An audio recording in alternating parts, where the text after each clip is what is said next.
Yeah, I'm going to be looking at the Damasko DA36 this time.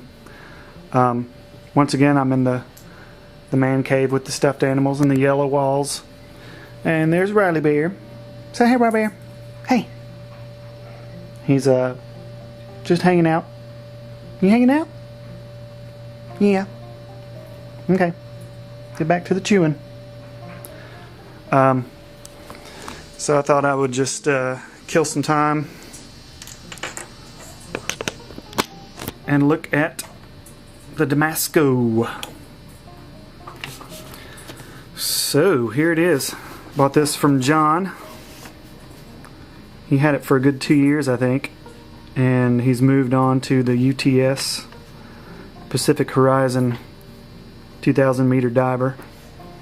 But anyway, so this is the DA36. It's no longer being made, as far as I can tell. Although Damasko is making, they just announced that they're going to be putting out new versions of the DC 66 and 67 with some of the new components they've been working on for the past couple of years. So that'll be cool. But anyway, I've got the little sheet that has information about the watch and all that stuff. So I thought I'd go through some of that stuff first, just because the company is known for some of these things that they do with the case and materials and some of that stuff. So anyway, just a real quick kind of thing here. The movement, ETA 2836 is the day date. This one has been insanely accurate, probably to 1 or 2 seconds a day so far. It's been great. It's got the sapphire crystal, and here's some of the fancy pants statistics on the case. It's the stainless steel is nickel free. It's a bead blasted finish, and they did their whole ice hardening thing, which is guaranteed to 6 HRC, which is the Rockwell Hardness C rating, or the 710 Vickers. And it also has the anti-magnetic inner cage, which is rated to 80,000 amperes per meter, which is pretty insane also. Like I said, the sapphire crystal, it's got the double coated anti-reflective coating. It's got the coating on top and bottom, which, as we see right now on DWC, there's a poll about that, and a lot of people really do not like the outer AR because of the smearing, and when you scratch it, it becomes apparent. I'll get into that a little bit. But otherwise, they also have this special gaskets that they and O-rings that they made out of this particular material that I guess they have engineered as well. The actual crown and the shoulders on the case are also ice hardened to the same specifications as the case, which is a nice touch. And it's water resistant to 100 meters. So that's just a couple of the little facts on the fact sheet there. The watch itself is 40, I think the diameter is 40 millimeters. And the lug width is 20 millimeters.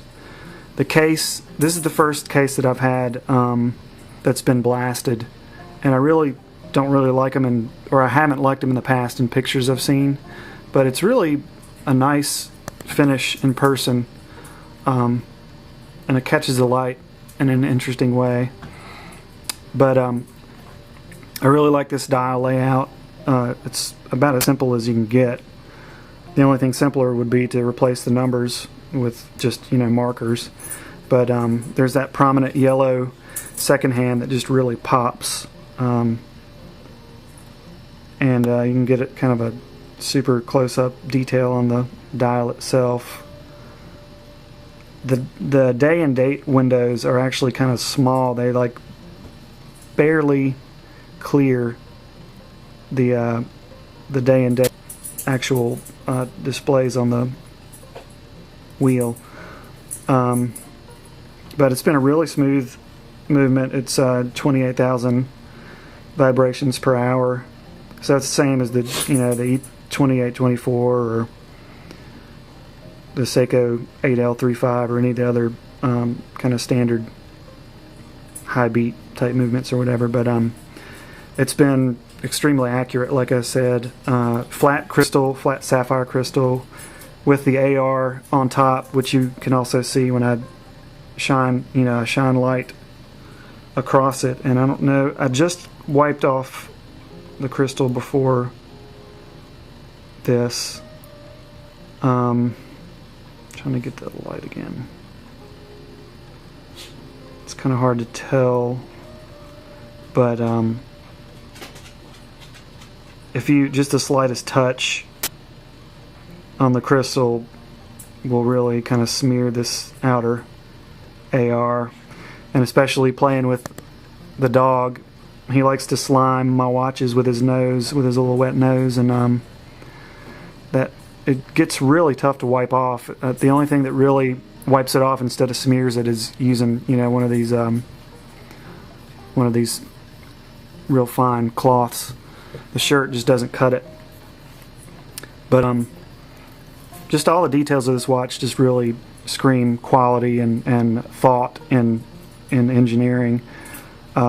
Nice signed crown.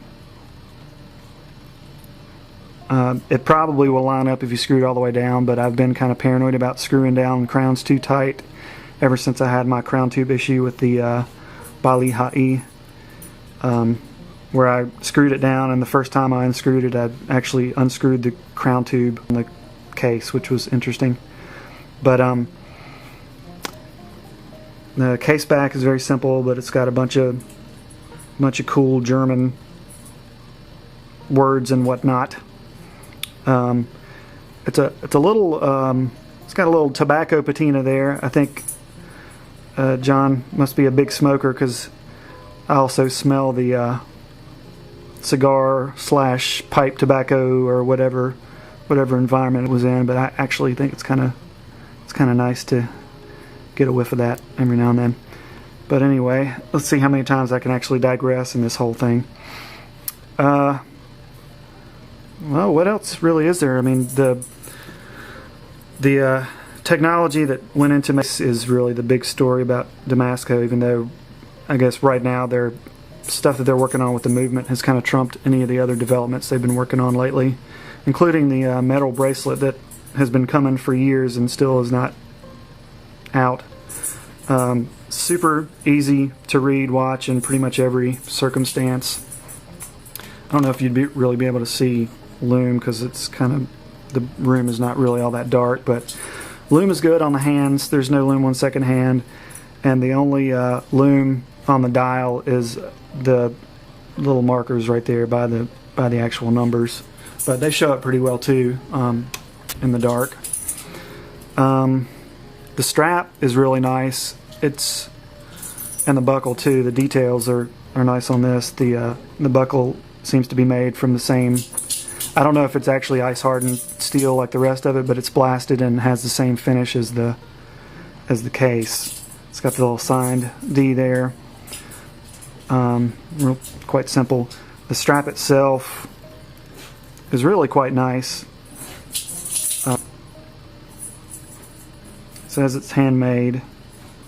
It's nicely done. It's got the one floating keeper and the one secured keeper, and I like the way that it's actually kind of folded into that right there. It's a nice touch. And over here you got the Damasko. It fits my 7.5 inch wrist well. I put it on the second to last hole here. So the strap is on the short side, but it'd be enough. If you had an 8-inch wrist, it actually might not fit. But like I said, 7.5 inch wrist. I've got it on the second to last hole here, and it's a nice fit. It kind of stays in place. During the day when I've got it on, wearing divers so much, I sometimes forget that I've even got a watch on because it just kind of melts into my arm. But it's just been a really great watch, and it's worth it if you can find them. Like I said, they're not making these anymore, but people sell them every now and then on the sales forums, and you can usually get them for a pretty good deal. I mean, I think they're worth it. But anyway, I guess that's pretty much everything. So I guess until next time, we'll